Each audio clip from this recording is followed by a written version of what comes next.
Bash.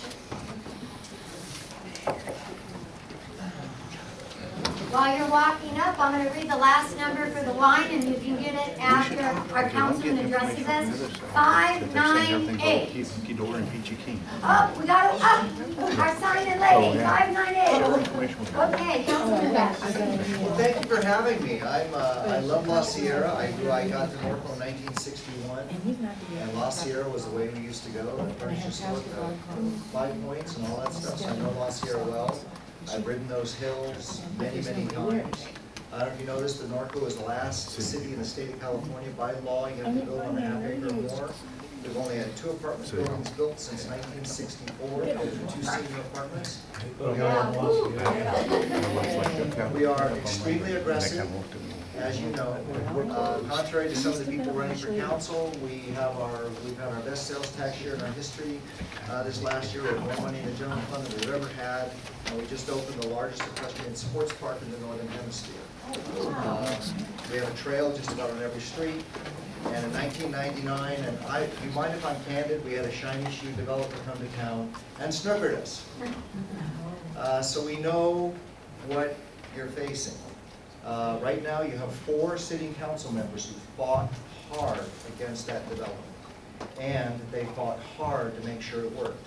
The way that manifested itself was we literally pulled decisions out of our staff's hands. We make sure everything is vetted through residents. Traffic studies. If you want to read pieces of fiction, look at the traffic study that they did on the developments on our hillsides.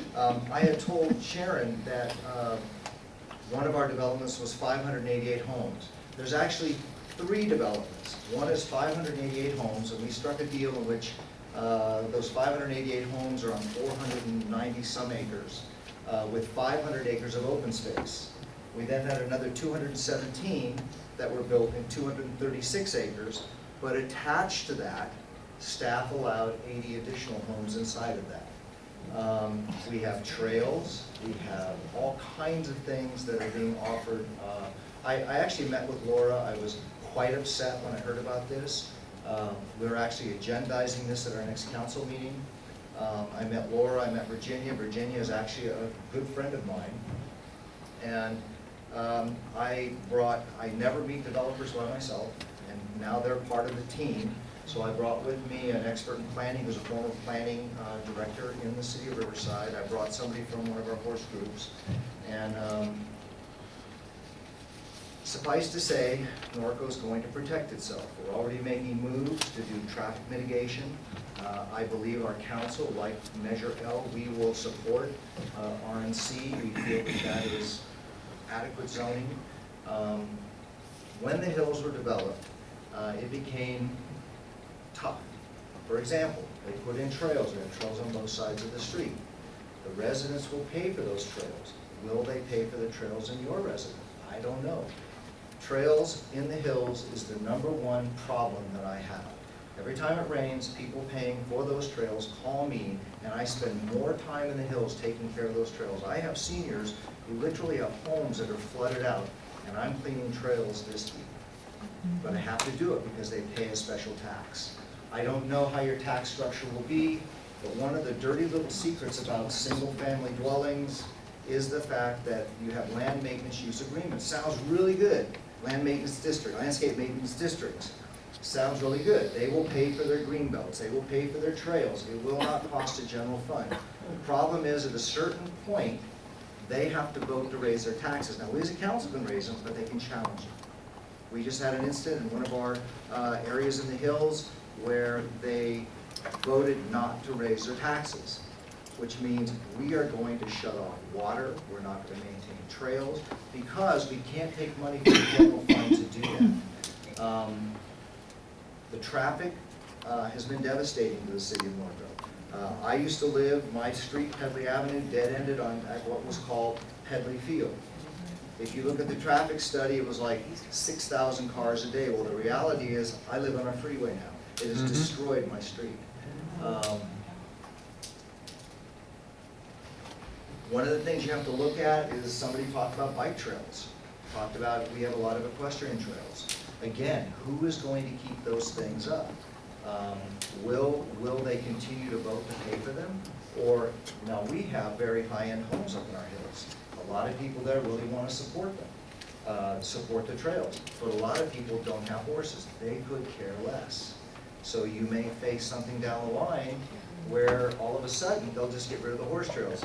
A side note, we have developers all the time that come into Norco and say, I'm going to build you an arena, I'm going to build you trails, I'm going to do this, I'm going to do that. I can put an arena up in one day and take it down the next. We have a situation, the old JR spread, in which finally the people just gave us back the park, which they were paying the bills for many, many years. Now, we like parks, we have more parkland and open space per capita than any city in Riverside County. So we like parks, so we took it on. But the point is, we had to take it on. One of the other issues is that we have to put police and fire into that area. That becomes a very, very, very expensive proposition. Now, we did something very lucky. We were able to get rid of our city fire department. I mean, there were some issues. First off, they own 3 council members, so they literally control our city. We were able to go to CAL FIRE. They no longer are involved in our politics. But if we still had our own fire department, it would be very, very expensive to go up into those hills, to send police up into those hills. Norco was, in my opinion, we were very lucky, a city our size. Riverside, no, I'm not commenting on your fire department or anything. You guys can probably handle it, but for a city our size, we couldn't do it. The hillsides prior to that, we didn't have to send police and fire up there. We didn't have to do anything. One of the things I'm very concerned about, I just came back from a water trip and I just came back from the League of Cities. There's been some new legislation passed in Sacramento in which water supplies are going to be taken away from one place that has water and given to another. I know there's a whole bunch of elected officials that don't think that's possible. Bull. It is absolutely possible. Right now, your aquifer in San Bernardino is 50% down. And in my opinion, I would worry about that. I worry about our water supply all the time. In terms of Norco, we are going to do whatever it takes to protect our border. We're looking at some options. They will be agendized, but we're already talking to LAFCO. We're putting in some traffic calming at the corner just as you enter into Norco. We're actually now looking to extend that clear to Crestlawn Cemetery. We actually supply water to Crestlawn. We supply water to the county land that's there. By our meeting, we will have a more complete map. When I met with Laura and them, they actually did not know the correct dimensions of the property. And truthfully, I'm very angry about this. My understanding is that developer was on the way out of town. You guys kicked his rear end. And Norco, again, we try to control our growth. We fight really, really hard to do that. A couple of things that I saw here in terms of us. Environmental studies, again, it's in the eye of the beholder. Schools. Our district is a little bit different than yours, but my understanding is not only do they have to give you land, but they have to give you land, or they have to build a school for you, or they have to give you money to build a school. Fire department, police have already covered.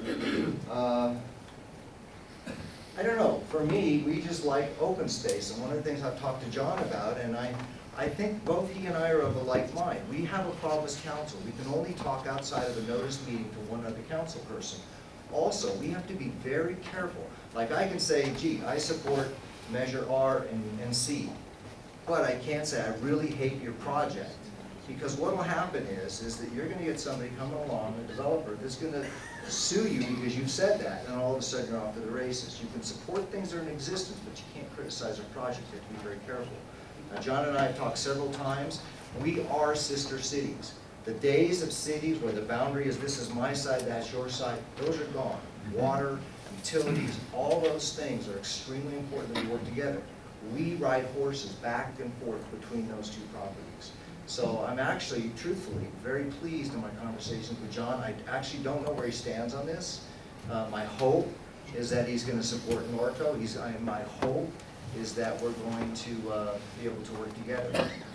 To kind of close, what I can tell you is that the close to 1,000 homes in those hills has had a destiny-changing effect on the city of Norco. It completely changed our lifestyle because all of a sudden we had to up what we were doing in terms of police, fire, utilities, and all the things that we had to do. I'm going to refrain from commenting because I'd rather comment once my counsel's behind me, if they do in fact get behind me. So, Okay, did I answer everything? You sure did. Oh, by the way, one other thing. No offense, this Rancho La Sierra specific plan summary, this is a carbon copy, can I be candid, Yeah, absolutely. of the crap that was given to us when they built in our hills. Just to give you an idea of the kind of things that were told to us, we didn't swallow, I mean, we had huge meetings, they had big renderings, and they said you would not see any homes from the corner of Hamner and 6th.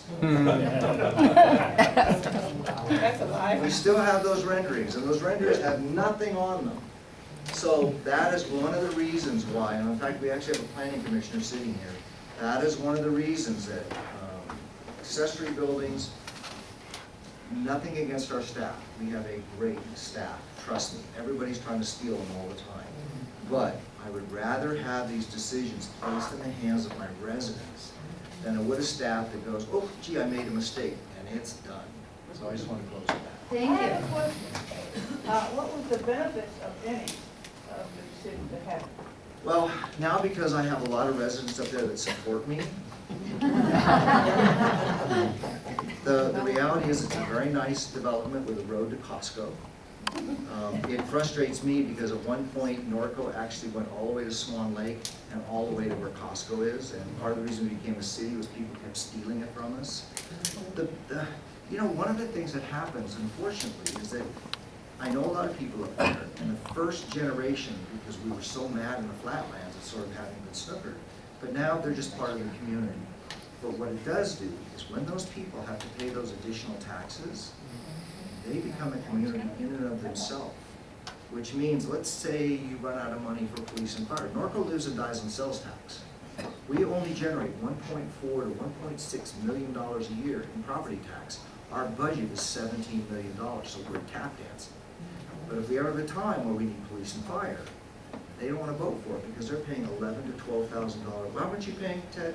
$11,000. He pays $11,000 in additional taxes. So I say, gee, we need a half cent. And he looks at me and goes, you're out of your friggin' mind. So it's been a benefit in that wonderful people live in the hills, the homes are beautiful, it's a beautiful neighborhood. On the other hand, it makes it very, very difficult for a city our size and to maintain our large properties.